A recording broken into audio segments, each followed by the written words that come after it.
everybody. Welcome in. It's another episode of the Wobcast 2.0. It is yours truly from the chilly, comfy confines of the cornfields, but my partner and co-host not in the chilly cornfields. You can see behind him, he doesn't have his cozy fireplace in his office in the background. It looks like he might have, I can't quite, is that something tropical behind you, Gyles? What is going on? Oh, you bet your bottom dollar. We're down here in Mexico, just living the large life in Cabo. Right. KLC Financial, when we have a good year, we take the entire company and we go somewhere around the world and let our hair down for a week. So this week we're in Cabo, so doing all the fun things and rubbing shoulders with all our coworkers and doing all the fun things there is to do in this tropical weather. There's, we're about 2 days deep into this already, and we have a lot of fun things planned for the next few days. Right. But definitely wanted to sign in here and talk some Vikings football. Yeah, that's dedication to the show, Gyles, and we appreciate it. So thank you for carving out some time here to record an episode. I thought, it'd be fun to chat NFL playoffs, so we can get that done, I think, toward the end of this episode. But let's keep our focus on the Vikings here as we record and bring another episode of the Wobcast 2.0 to all the great Vikings fans out there. Let's talk Vikings opponents in 2024. We'll kick off the show by doing that, as we cast our gaze for the Vikings into the future and not wallow in the fact that we're not playing in these exciting playoff games. And then, talking about something exciting, let's assess Jordan Addison's rookie season for the Minnesota Vikings and take a look at what we project him to be in the future as the Vikings continue to build what is an exciting, high-octane offense. Designed and called by Kevin O'Connell. So those will be the three things that we attack here today. Excited to have Gyles along for the ride as usual.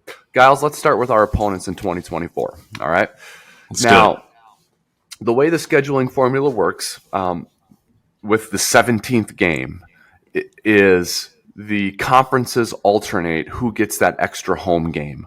Because it used to be 16 games, 8 home, 8 road.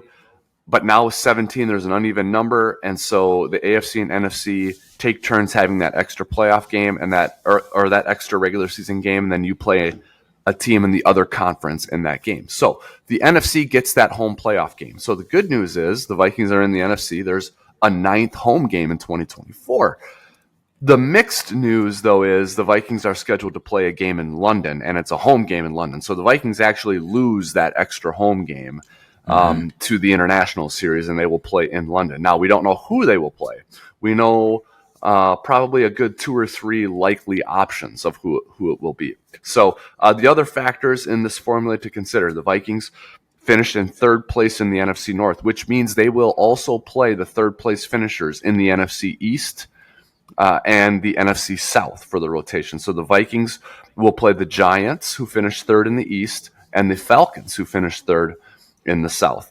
The Vikings in the rotation also play the NFC West and the AFC South this year. So, all things being told, the home games for the Vikings in 2024: Chicago, Detroit, Green Bay, Arizona, San Francisco, Houston, Indy, Atlanta, and the New York Jets.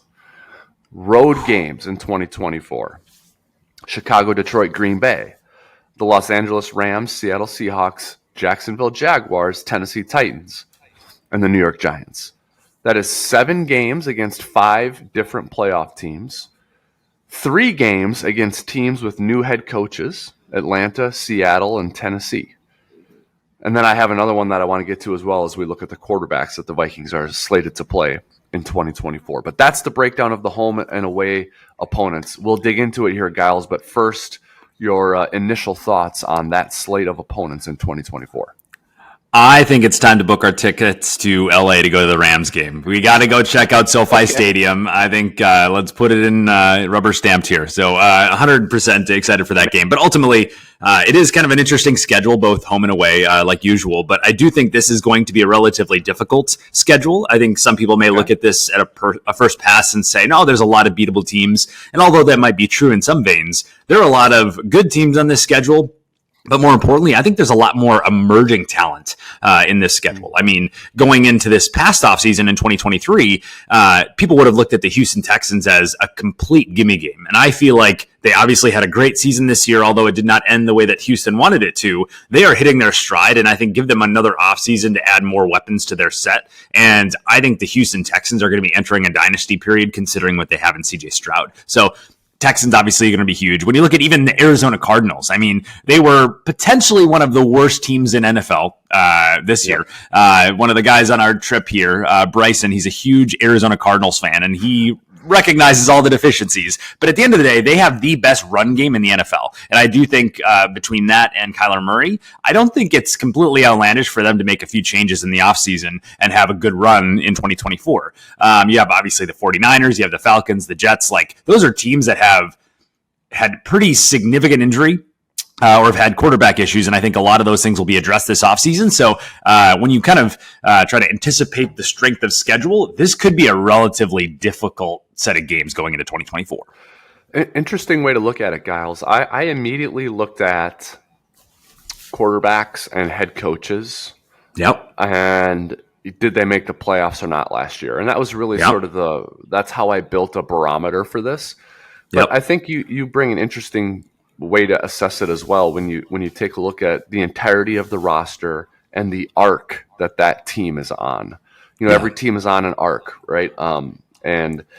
And you do look at some of these teams and take a look and you can't help but be semi-impressed, if not fully impressed, at where they're at in terms of emerging talent and roster. And I'll add two more to that, Gyles: Detroit and Green Bay.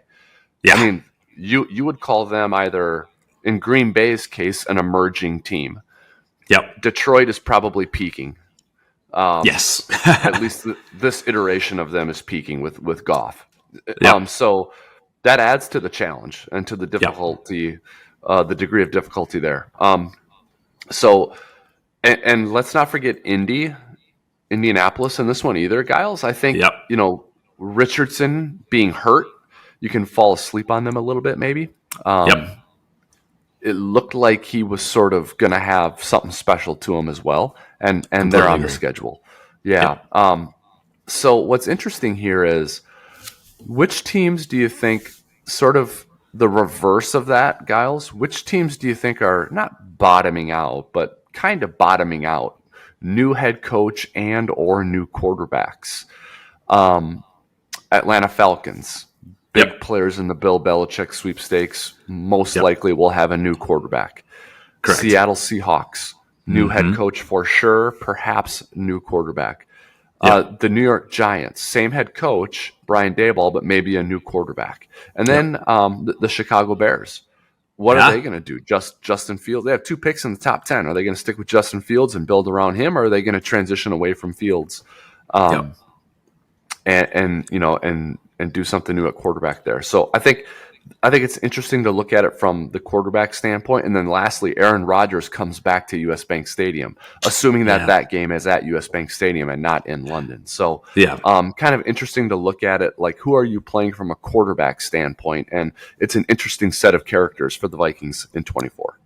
100%. And I think for those reasons, the two that really stand out for me are the Tennessee Titans and the New York Giants, because although I'm a big fan of Brian Daboll, clearly there's been a collapse in that stadium over there. Their quarterback, I think they made a pretty significant mistake in re-signing him, especially for that big of money. And I do think that they're going to try to shave something off and draft somebody. But at the end of the day, he's still under contract and they have guaranteed years. So they're kind of in a precarious situation. So I do expect the New York Giants to be one of those. I don't want to say it a gimme game. Those don't happen in the NFL. But if you're ranking strength of schedule across all these different teams, those are the ones that I'm least scared about, in conjunction with the Tennessee Titans for the same reasons, because they're kind of quarterbackless right now and they've taken 2 stabs in a row and seemingly for all intents and purposes now missed on both of those. And obviously fired the head coach in the process. So until we get a significant answer that they have fixed things and they're back on the rise, I think they're going to make a pretty significant step backwards, because at the end of the day, I think they fired an amazing head coach.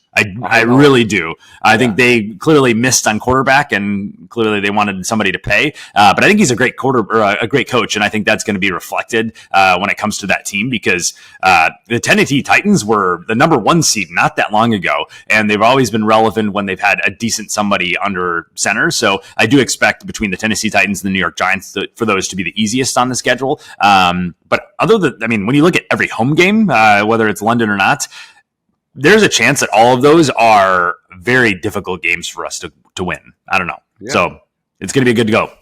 Yeah, it is. And the other interesting thing about the schedule and the opponents for the upcoming year, Gyles, is we can have this discussion right now because we know who the opponents are. Yeah. We don't know when the Vikings will play those opponents. We don't know the order. We don't know which games are prime time, which games are short weeks, which games are long weeks. Are there 3 home games in a row or 3 road games in a row? You know, a certain opponent that you play at home in the middle of a homestand might be a little bit different than you're playing them at home sandwiched between 2 tough road games. Yeah. So we'll have this discussion again when the NFL releases its schedule, which typically happens in the month of May, right around the draft. We'll rehash this, and we'll have a different feeling about the team at that point because we will have seen free agency and the draft. We'll see who all these teams hired for coaches and staffs. And we'll see the order in which the games are played, and we'll have maybe a whole different feeling about the schedule at that point in time. But for now, these are the thoughts that we have on the Vikings schedule. It certainly does not look easy.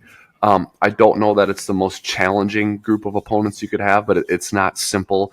And then you have a few added wrinkles in there with a handful of them having new coaches and or new quarterbacks, and then, of course, the International Series game in there as well. So we'll continue this discussion once the full schedule is released in the spring. But for now, it's just sort of fun to peek ahead at what the schedule could be, and that's what it is for the Minnesota Vikings.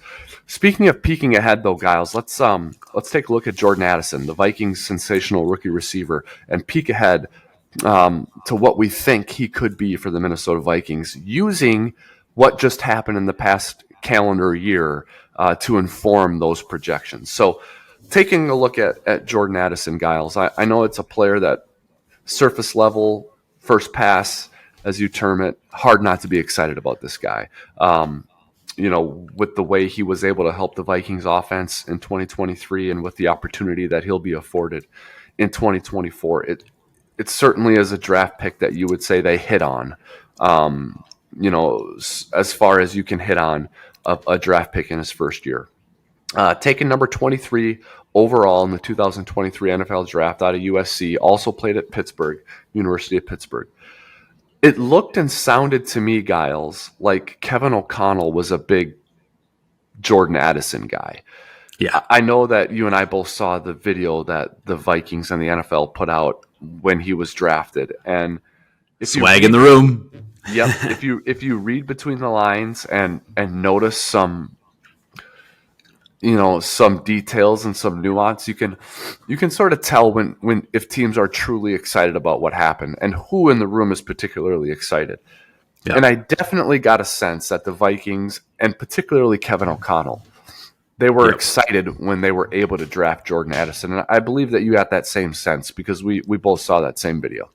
Yeah, 100%. I think everyone on the offensive side of the ball was pounding the table for him entering draft night. And so when the fact that we were able to actually grab him at the pick that we did was just phenomenal. Now, I do think, reading points of contention that may or may not be there. So stop me if I'm misreading this, but I think Kwesi is an analytical guy. He comes from Wall Street, is definitely big on the negotiation side of the fence. In negotiations, there's a lot of points of leverage. And I think, judging from the past draft, he has proven that he's willing to move up, down. He's willing to try to accrue value in places that it may not have been there originally. And I think there's a chance that maybe it may have been on the table that night. And I think Kevin O'Connell said, let's not get pretty here. Let's get talent, right? Because I think they potentially learned their lesson from the previous draft where they got a little pretty. They accrued some picks, and those picks did not turn into necessarily what they had hoped for, both with the pick that they traded down to and the pick they acquired between Ed Ingram and Lewis Cine. So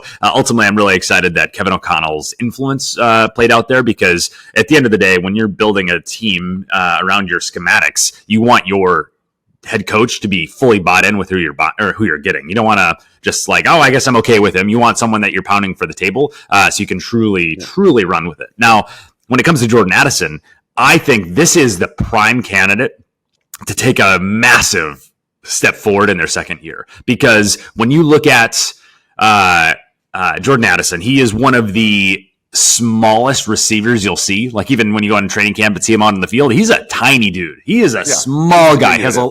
Yeah, exactly. And when you look at the stats, which we'll get here in a second, he's great at some things and others he's a little bit more deficient in when it comes to things like run blocking. And when you're trying to be a fully versatile wide receiver that you can really build a dynamic offense around, you need to be able to do all those things. When you look at the Rams and you look at Cooper Kupp or Puka Nacua, all those guys are phenomenal at those other dirty work things. And that's something that Jordan Addison lacks. And the reason why I bring up in the second year that he'll take a step forward is that he'll get a full offseason of NFL conditioning. And I think bulking up and preparing for those things, I mean, you get a little bit when you're drafted, but I think this full offseason will do wonders for him and his performance that we put on the field in 2024.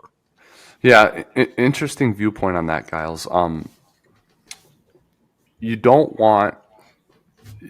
there are certain players on a team where when they're in the game, it's a tell as to what the team is going to do, right? And we've had receivers in the past. I remember when I was with the Vikings, and it was like, if that guy's in the game, if that receiver's in the game, it's probably a run. Yep. And so you don't want Jordan Addison to be the guy where it's like, if he's in the game, they're probably passing the ball. You want him to, you don't want to have that tell. And you're right that a full off season of conditioning and strength work is going to help him stay away from being that kind of a player. I think he's definitely going to be able to avoid that. I think he's going to be a 3-down receiver for the Vikings, just like Justin Jefferson is. So I think it's interesting when, before we get into the numbers and the stats, it's interesting to me that the way that draft went, if you remember, the Vikings got Addison at number 23. Mm-hmm. So at 20, the Seahawks took a receiver, Jackson Smith-Njigba. At 21, the Chargers took a receiver at Quentin Johnson. At 22, the Ravens took a receiver with Zay Flowers. So it's interesting that we both have the viewpoint, the observation that Kevin O'Connell was really excited to get Jordan Addison because he was the fourth one of that group to go. Yep. And so anyone who's ever either been a GM in charge of a draft, which I don't know if anyone listening to this podcast has been in that spot, but if you've played fantasy football, you know what it's like to have 3 players in a position go right in front of you. What are the chances that you still wind up with a guy you wanted after that happens? And I think that happened for the Vikings. The only thing I also wonder about is if you look at what happened after the Vikings took Addison. It was Mingo, the receiver that Cleveland took, Jaden Reed, who Green Bay took, and Rashee Rice, who Kansas City took. Now, Mingo I am, indifferent on, but Reed and Rice were both turned out to be really good players as well. So you look at Jackson Smith and Njigba, Zay Flowers. I'll pass on Quentin Johnson for now. So Smith and Njigba, Zay Flowers, Jaden Reed, Rashee Rice, and Jordan Addison. What a rookie class of receivers there, Gyles. My goodness. It's a Hall of Fame class, in my opinion. I mean, that's the one that you'll look back for decades. Yeah. All right. So the idea with Thielen not coming back was the Vikings needed someone to fill his shoes. They obviously pointed at Jordan Addison, got their guy. He winds up actually serving in Jefferson's stead for a significant amount of time because Jefferson had that hamstring injury. So he wasn't just a complimentary piece all season. He had to sort of shoulder the load from a wide receiver standpoint. Obviously, Hawkinson helped with the production from a pass catching standpoint. But in that wide receiver room, Jefferson was the guy, for 6 or 7 weeks. All told, Gyles, 70 catches, 911 yards, 10 touchdowns. Second on the team in receptions and targets behind Hawkinson. Third on the team in yards behind Jefferson and Hawkinson. And first in the team with 10 receiving touchdowns, beating everyone else by 5. Among rookies, he was third in receiving yards, sixth in receptions, fourth in targets, and first in touchdowns. So all told, a very, very good start for Jordan Addison as a rookie. Yep, 100%. And I think that's even more impressive when you provide the context that not only did Jordan Addison have to endure the injury of his starting quarterback and having to adjust schematics to adjust for a new a new quarterback. But also when you have Justin Jefferson going down, he had to play different roles. So I'm really excited to see going into 2024, if Kirk comes back, which is a big if, and we'll discuss that later. But if Kirk comes back and you have JJ healthy for a full year, what is Jordan Addison's true performance when he's able to be that dual threat on the other side and actually have a predictable passer throwing him the ball? Because when put in specific scenarios, he did so well. I mean, like you mentioned, even outside of the rookies in the 2023 season, across all wide receivers, he was fourth in touchdowns. Like just phenomenal. Yeah. And when you look at receiving yards, he was 29th out of, I believe, 105 qualified receivers. 29th in receptions. But the part that's really interesting to me that really emphasizes both the things that we need to lean into and maybe the things that we need to fix is his distinction in performance based on zone coverage versus man coverage. Have you looked into this? It's kind of an interesting layout. So when you look at Jordan Addison in 2023, when you look at zone coverage, he had 2.5 yards after catch on average, okay, per reception, to be very clear. And that ranks 82nd out of 93 qualified receivers. He was horrible at yards after catch when it came to zone coverage. Now, when you contrast that with man coverage, you instantly shoot up into the best receivers in the game with 7.7 yards per catch, or yards after catch. So ultimately, when he's man on man, this guy can fly. So especially when you look into the 2024 season, if Justin Jefferson is truly the receiver that will draw most of the coverage, you're going to put Jordan Addison into a lot of man coverage, right? Where I think you're going to get one-on-ones that he can go exploit. So having both of those guys in the field, I think clearly emphasizes why Kevin O'Connell really pushed the table for Jordan Addison, because I think he saw that in him. So if he can really have that, I think we can exploit it. Now, when you break down his usage, he played significant snaps, at least percentage-wise, out wide. I think he had 670 snaps out wide and then 243 of them in the slot. So I would like to see those a little bit more versatile, because I do think, like we talked about before, we want to make sure we're not giving tells to the opposing defense on what we're going to do, because at the end of the day, when we're running 12 personnel, when we had Jordan Addison on the field, we were not. We were passing the ball. We weren't running the ball, and I think that played into our run game. Ultimately, I think we need to step up our performance when it comes to the running back room, but that's a different conversation. I think we need to be able to make him a functional run blocker. So when we are running 12 or 11 or whatever we might be, we can't be putting him on the field and then not running the ball. I think that is one of the biggest tells that came out of the 2023 season that needs to be addressed immediately. Interesting. You're totally right about that. You do not want to get into that spot where they're probably not running it. Addison's on the field. That's terrible position to be in. One thing you said that I want to go back to was the whole zone versus man production thing. Yep. That's a great example of whenever there's a change at play caller or quarterback, that's an example where there is regression that most people wouldn't think of or notice. If you're just tuning in on Sundays and watching and that's it, you're not going to think about that. But if you really get into the weeds with your team and figure out what makes them tick and how they're wired, like having Cousins come back, having the same play caller in the building, which you're going to have with Kevin O'Connell, is key, because they already understand strengths and weaknesses. And Kirk Cousins knows that on 3rd and 7, if his pre-snap read is man coverage, that Addison is a more viable target than if his pre-snap read is zone coverage. And of course, any quarterback worth their salt is going to figure that out over time. So let's say you brought in a rookie or you brought in a different veteran, Jimmy Garoppolo, to come in here and play. Like Jimmy Garoppolo will be told that during the offseason, will be told that in training camp, and then will observe that for himself in the first week or 2 or 3 weeks of the season. But the fact that it's just ingrained in Cousins' head and he doesn't even ever have to think about that is just, that's why continuity is so important for offenses and for defenses too. But that's why it's a big deal when you have a change in quarterback or play caller. You know what I mean? Yep, 100%. It goes down to timing and getting the rhythm between the passer and the catcher, 100%. And I think that's even reflected when you look at the receiving depths for the 2023 season for Jordan Addison. When you look at kind of the four primary categories of receiving depths, you have deep passes, which are 20 yards or more. You have medium passes, which are about 10 to 19 yards. You have short passes that are essentially 0 to 9 yards. And then you have stuff that are behind the line of scrimmage, right? And when you look at Jordan Addison's elite performance, it's specifically in the deep and medium category. So anywhere from 10 on, he is in the high 90s for receiving grades. Just phenomenal when it comes to those. However, when you get into the short game and behind the line of scrimmage, those plummet into a much lower category. So when you think about how he's used this season, it was deep passes and that's where things go. But when you deal with deep passes and things that are in the intermediate, length category, you got to get timing right because your offensive line needs to hold up longer and you need to make sure that, all right, where is he going to be versus where he is now? So timing is even more important when it comes to those things versus just the absolute quick game. So I am hoping that we can improve the quick game, but ultimately when you're trying to leverage his strengths, which is the deep game, you need to be able to build a schematic that emphasizes that, if that makes sense. That's right.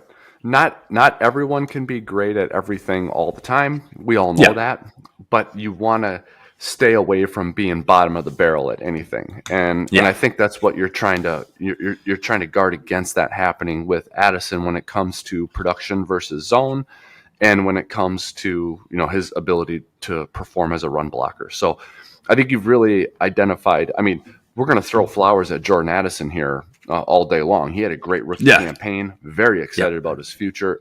And he's someone that Kevin O'Connell can use in the scheme. Like, he just doesn't have to be a complimentary figure. Like, whatever, it's not like, whatever Jefferson and Hawkinson don't get, we'll give to Addison. Like, Addison can go get his own, and I think that's going to happen here for him. But I think you've done a great job in looking at the data and watching games of identifying two areas where Addison can get even better. And if he does that, it obviously only helps the Vikings. And I know that, and we'll talk more defense in future episodes of the Wobcast 2.0, but I know that things are looking better on defense with Brian Flores, and they're probably going to get some more talented players, whatever. But so long as it's Kevin O'Connell, Justin Jefferson, TJ Hawkinson, Jordan Addison, Kirk Cousins / QB, as long as that's what's happening here, this is an offensive-minded team. This is a team that's got to score points, that's going to live and die with offense. And so it makes sense to spend time in practice, to spend cap resources, draft picks on offense to be great. Like, identify what you're good at and get great at it. And I think the Vikings have a chance to do that with Addison. I think the sky's the limit for him, and he's definitely a player, that other teams are sitting there going, dang, like that was a good get for Minnesota. Absolutely. If you were to add a premier running back in the offseason, I think we instantly shoot into the conversation for best offensive weapon sets in the NFL. Obviously we took a step back running back wise this year, but you get that back into a more prime position. And we're the best of the best, in my opinion. When you have an accurate passer throwing to that, you have Justin Jefferson, TJ Hawkinson. I'm pounding the table for Josh Oliver as well for receiver. But ultimately when you add in Jordan Addison, like, you have elite talent in all those categories and something that can be exploited. So, yeah. And you know what, of all the areas where the Vikings really can get better, running back is up there. I think they need to get better there. But of all the positions where you could have to get better at, that's not a bad one to know you have to get better at. Like, you can find backs. Oh, I completely agree. Look at the Miami Dolphins right now. Like, ultimately, they're not making it to the dance, but when it came to the run game, they had Mostert, and ultimately their run game got so much better. And they were doing it with subpar blocking, in my opinion. When you look at their offensive line, they were able to kind of put that all together in kind of a last minute ditch effort, and they had a great run game this year, and that resulted in an even better pass game.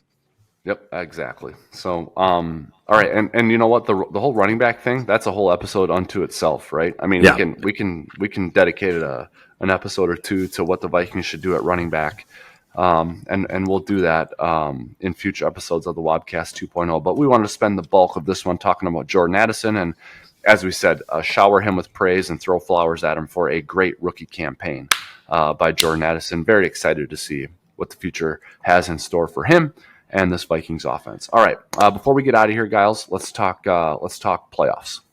I know you said you had your eyes on the divisional round, even though you're out there having fun in Mexico.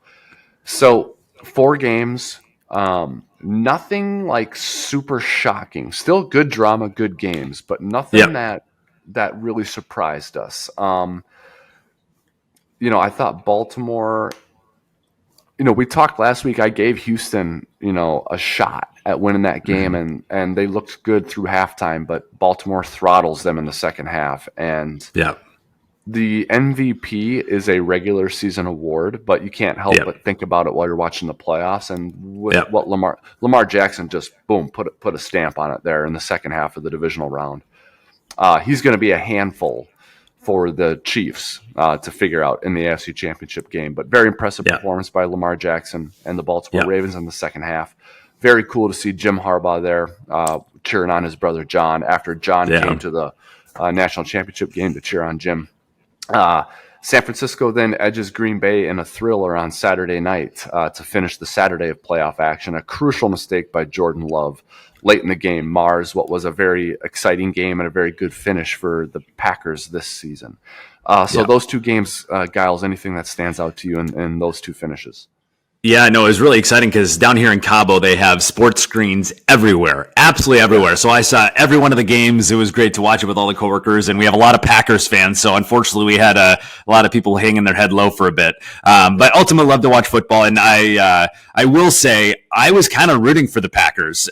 One, because I love seeing an underdog story, but also, if we're being completely honest, as a Minnesota Vikings fan, I am rooting for our division to go as far as possible because that means they get lower draft position. If we're just being completely honest here. So ultimately, I'm hoping for the Detroit Lions to make it to the dance and ultimately win the whole thing because then they get 32 versus something else. But at the end of the day, they're really fun games to watch. When you think about the Chiefs-Bills game, I honestly thought the Bills were going to win. We had some wagers going on here down in Cabo, and I expected the Bills to win because, one, I think the Bills, up until last night, were playing their best football. They were really peaking late, which is what you want to do as an NFL team, and I thought the Chiefs weren't, if we're being explicitly honest. And when you look at the Bills' secondary, I expected it to be a close game. I expected it to be a high-scoring game.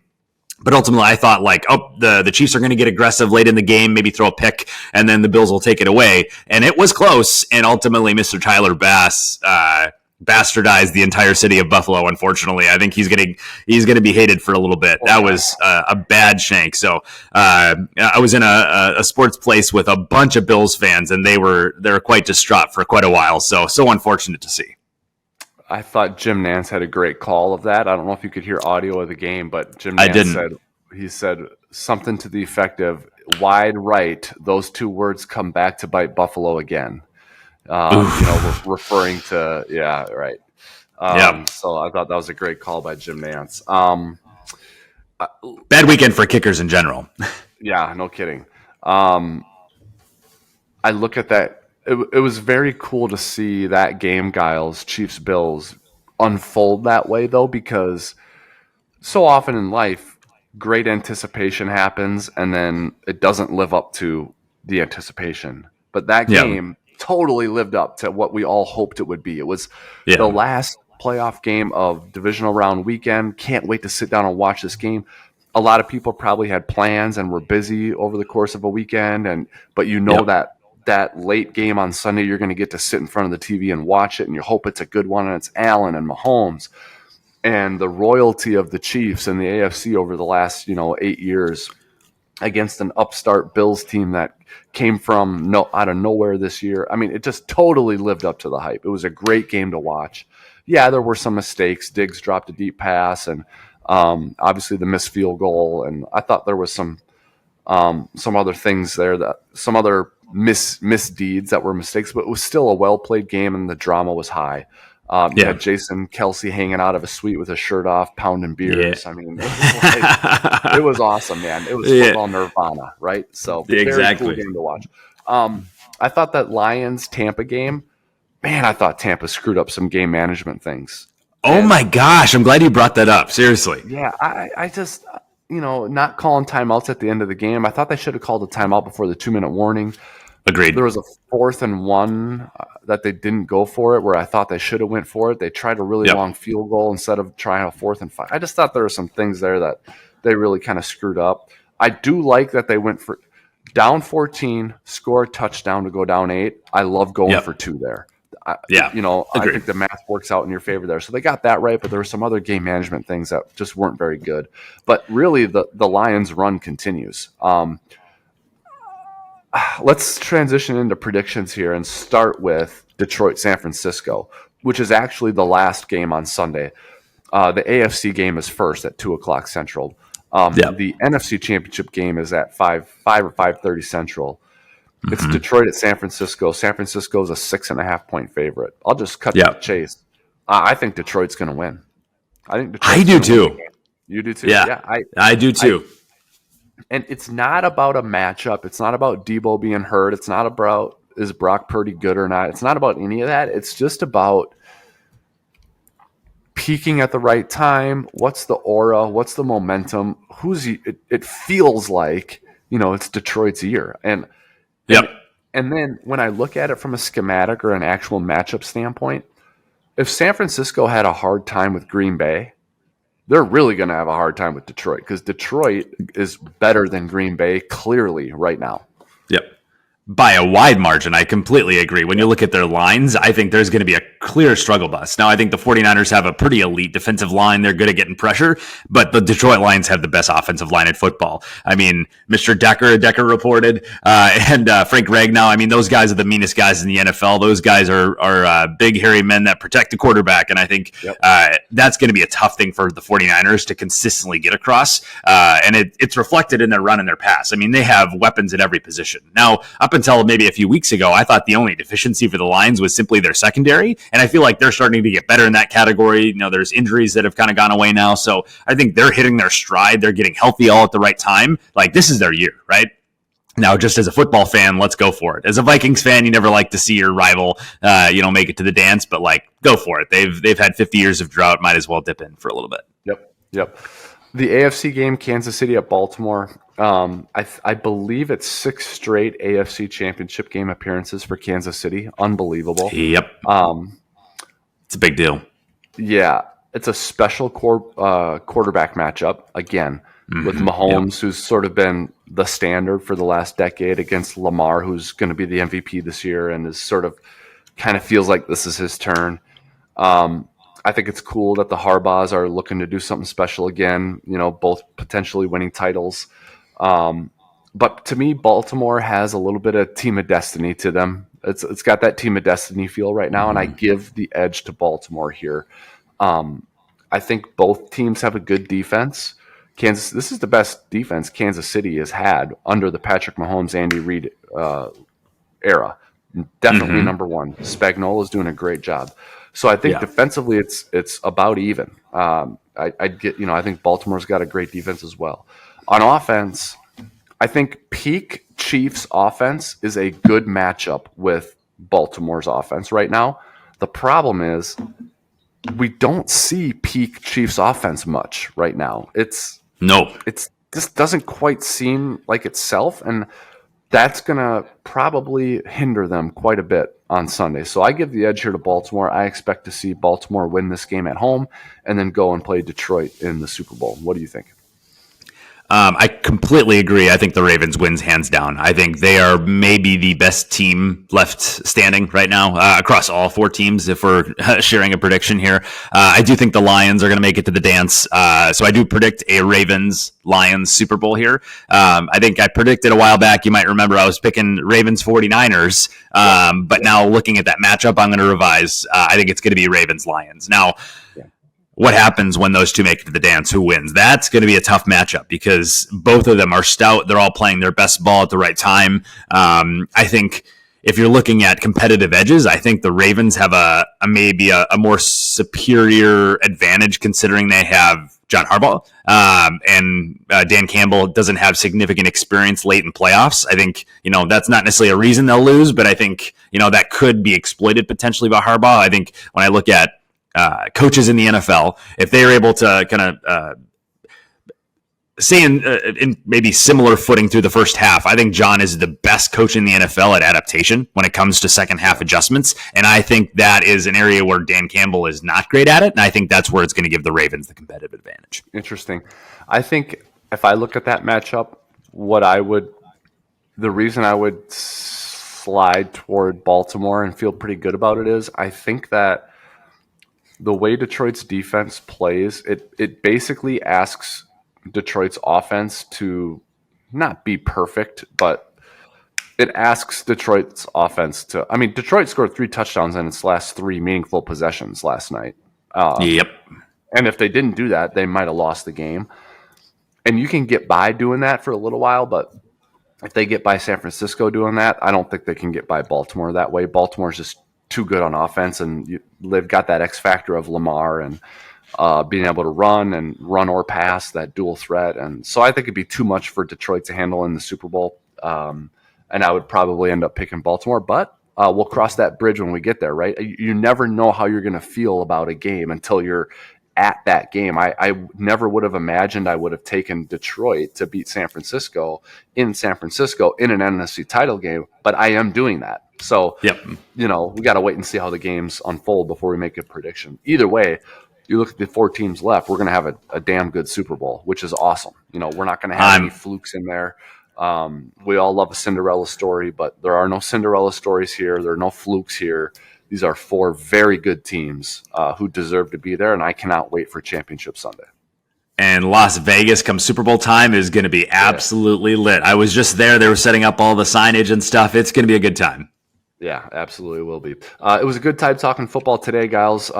Seriously appreciate you carving out some time for an episode here while you're down there. I know you guys are busy. You're having fun. You're half working, half having fun. Whatever you're doing, it requires time and attention and extra sleep. But you cut out some sleep and recorded with us. So thanks for doing that, man. That's pretty awesome.